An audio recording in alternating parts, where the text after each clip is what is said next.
Hey everyone. Um, Felt called to share the reality of my story. I've been really struggling today with adjusting, I guess, specifically like losing the prestige that comes with career progression, I suppose. And the shift into like building your dream and where you want to go. Um, it's a struggle. You know, you always see these people that are like, oh, it's so worth it. And, I'm living my dream. And you sort of see them when they've done it. And I'm doing it. I'm building the things, and I'm you know uh, participating as an intern for animation, which is awesome. I get to draw all day, and that's been that's been really fun actually. It's nice to zone out and sort of just get to draw. I'll tell you what, I'm sick of drawing the same character like 20 times at least. Um, but I definitely had that inner saboteur coming up this morning, because there's some things that I want. You just don't have the money to do them at the moment. And I've been really struggling with balancing the lack mindset and not letting that fear and inner saboteur, um, decide on my actions is the main thing.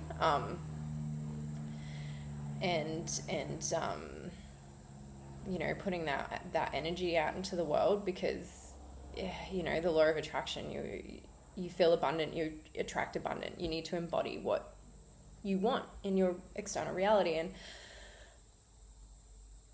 for me personally, I find that really difficult.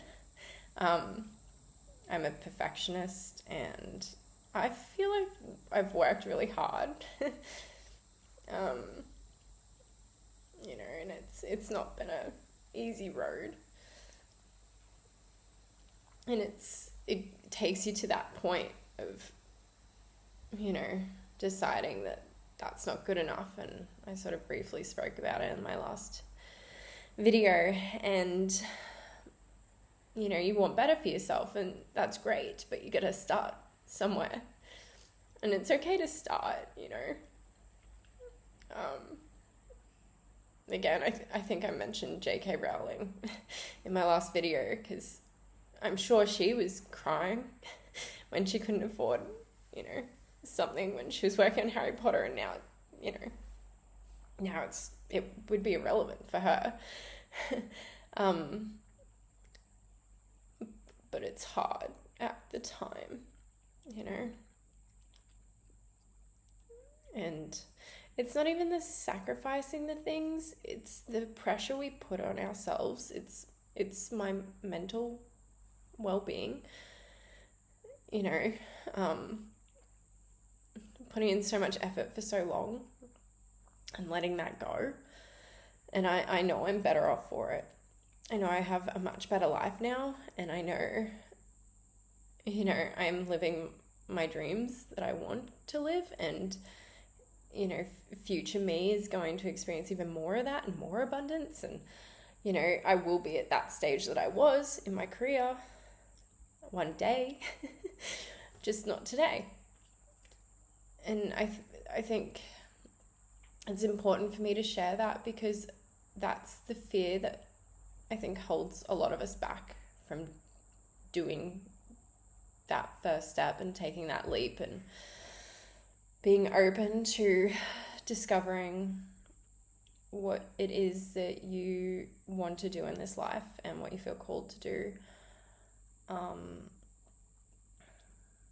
But yeah, I'm struggling with it today, which is fine. It's ups and downs. I think it's naive to think, our life is always going to be a high. You got to have the highs and lows on this roller coaster of a life.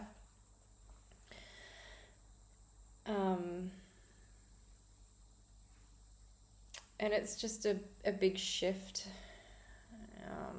in comforts, I suppose.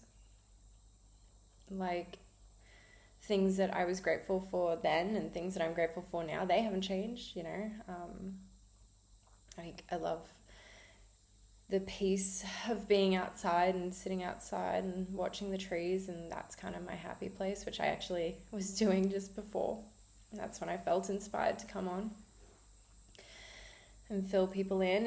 And it's been a really weird morning, you know. I was working on my animations, and then I was looking into, I wasn't really looking into it, but a friend of mine from high school messaged me and said he saw my video, and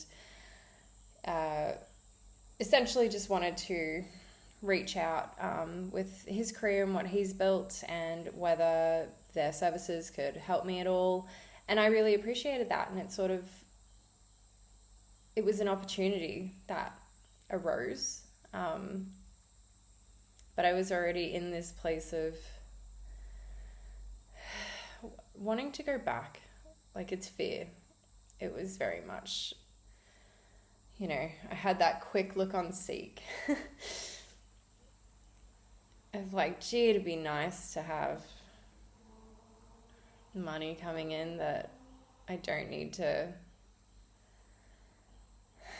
you know, worry about. Well, not even worry, just I don't need to think about spending. I hate it. I hate that money is such a big factor in survival. And it very much puts me back in that survival mindset when it's something I need to think about and consider, because especially from being a single mom, you know, funny enough, when I made that leap and left my ex, the father of my children, financially I became more abundant. It was easier, I'm not gonna lie. You know, you get a lot of help from the government once you reach a certain threshold and you match all the criteria. I actually got to a point, though, with the housing market where I was going to be homeless. That is actually what the level of this housing crisis is if you don't tick all those boxes, i.e. being a single income household, you're not going to get a house. That's just it, hands down. And I didn't tick the boxes for getting a social worker. I had a job and a career, and I'm sorry to say it, but I just wasn't useless. And they pretty much were like, I didn't apply for it, but I didn't qualify at all. And so you don't qualify for social housing and getting assistance that way. You don't qualify for getting a house without that. You know. So I was facing homelessness, and you know, I'm so lucky and grateful. I had my dad. I went and lived with my dad. And I've met a lot of single mums that have done that. They had to do that as well. And I think it's so sad that that's something people have to face if they want to change their lives, that you do have to face some quite, it's just challenging. It's character building, you know, put that positive spin on it. Like, it's kind of exhausting how positive the world tries to be now. And I say tries to be because it just feels so inauthentic. You know, it was rough. It was hard. I was worried about where my children were going to live because I didn't have a reliable place for us. I didn't have a reliable place for them. I didn't have that many reliable people. I sort of forced my way into my dad's house, but still grateful, still thankful, and then, the next scary part where you build that financial security and your abundance security, and I guess it's quite triggering. It's also very isolating. I miss working in an office. I love working with people. My friends that are watching this from work, I'm sure you know that. And I'm sure you're wondering, I miss you guys. I miss working with people so much. I don't have ADHD personally, but I find myself, one of my biggest battles is just sitting at the desk to do it. Because I want to go and wander around. I had the nickname the Wanderer at work. Because I want to talk to people and be social. Not just talking to a 2-year-old and a 4-year-old all the time. Which I don't. I've got my partner now, but then the insecurities of that, it doesn't feel like an equal relationship. I've always been the breadwinner and the person that is the financially stable one, and that has been a very big personal emotional shift for me, relying on someone else and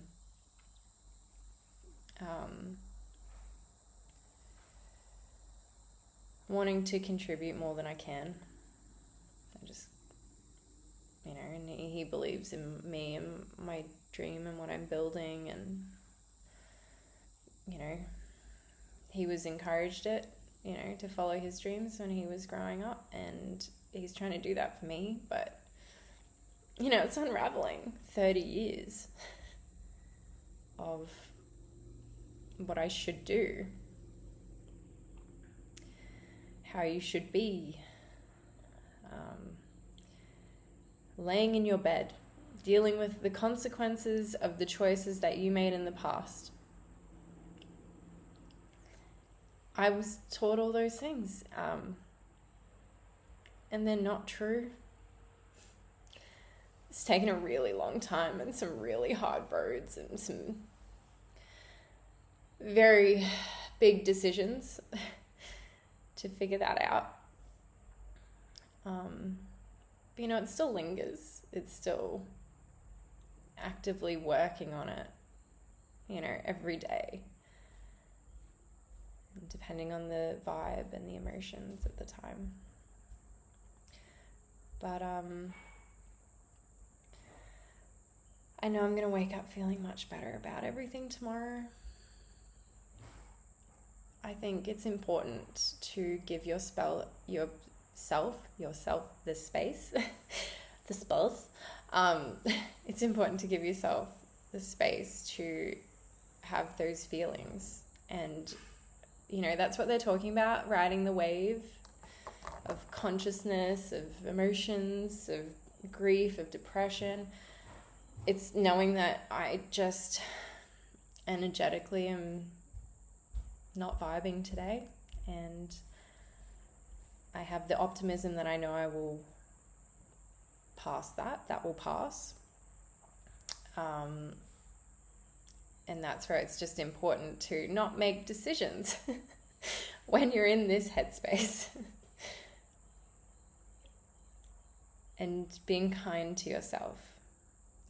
I've been kind to myself because, when you get in your head and you're spiraling, the thoughts, they are what are really beating you down. It's actually not anything outside of you. It's just that bitch in your head. I'm sorry, but it is, One of my best friends back in the day, and this has just stuck with me, and I've told so many people this advice because it was fantastic. And she said, your thoughts, your mind is meant to be like your best friend. And would you really accept that talk from your best friend? No. You tell them to go F themselves. You'd say, that's not cool, man. Like, I'm doing my best. Or just F off. And she said, well, start talking to it like that. talk back to it that way and put it in line, because that's the voice you're going to be listening to forever. And now me and my mind and my thoughts have a very good relationship. And that's where I know, and I will automatically think, it'll be okay, because right now just feels crappy, and it feels like a lot, and it feels like you've worked so hard, and there are results, you're not oblivious to those, but at the moment, you're working towards a better life. You're starting again for that better life. And that is the best thing that you have ever decided for yourself. And don't get me wrong, it took me a long time to get to that point. But again, I just snapped. I snapped, and I just went, nah. And I went and laid down in my feelings. I didn't distract. Well, I was trying to distract myself with TV, and it just didn't work. It didn't work. Nothing. Distractions don't work. They don't. And that's what the monks are trying to tell us. That's what all those things are. You try to use vanity to distract yourself from how you're feeling about something, or something's not good for you, but you want it because the addiction, like sugar is an obvious one. You want it to make you feel better. You get that little high, and you're like, yeah, well, I don't care. I want it, and it will make me feel better right now. I don't care about future matter. And I totally agree. I love chocolate. But at the same time, what I've recognized is that I still have that same feeling. All that is a distraction. It just sort of mutes it for a bit,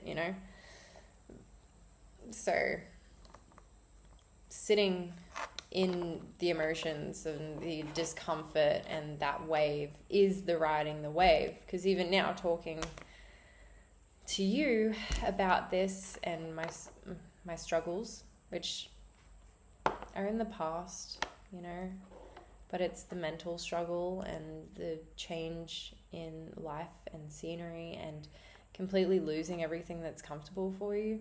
Because ultimately, things that you don't deserve, things that might be horrible, are still comfortable. And it's not until those things become unsafe that you really go, oh man, this is unsafe. And a lot of people still accept those things. And that's still their comfort zone because they're too scared to venture out and find out what else there is. I'm so glad I ventured out and found what else there is. Can't even imagine where it would be if I stayed. But my wish for whoever's watching this is that you don't let it get to that point. You don't let it get to the point where it's unsafe or so uncomfortable or so depressing. You don't want to be here anymore, Being sad about missing things and change in prestige and mourning everything that you had worked for that's now almost irrelevant. One day it'll probably be relevant again. At the moment it's irrelevant. And mourning that is so much better. It's so much better than being in it, in the thick of it, and being so uncomfortable and unhappy in your comfort that it's unbearable and you just feel like this little thing that's trying to escape. My wish for you is to not let it get to that point, because that's not something anyone deserves. Regardless of all the labels, it doesn't matter what the labels are, you're feeling something. Labeling it just makes you identify with it more. It actually makes it harder to shake it loose. So in my personal opinion, I think a lot of the way that modern day psychology is heading can do more harm than good. But anyway, that's my personal opinion. It's a very interesting topic, but alas, I'm human, people. We're human. We're all human. We all have emotions. We all fall apart some days. We all show it differently. And that's okay. Because we're all awesome. You're awesome, and you're awesome, and you get a car, and you get a car. Oprah just makes you feel great because she's like, here's all these cars and books. Here's a free book. Anyway, all right. Have a good day. Bye.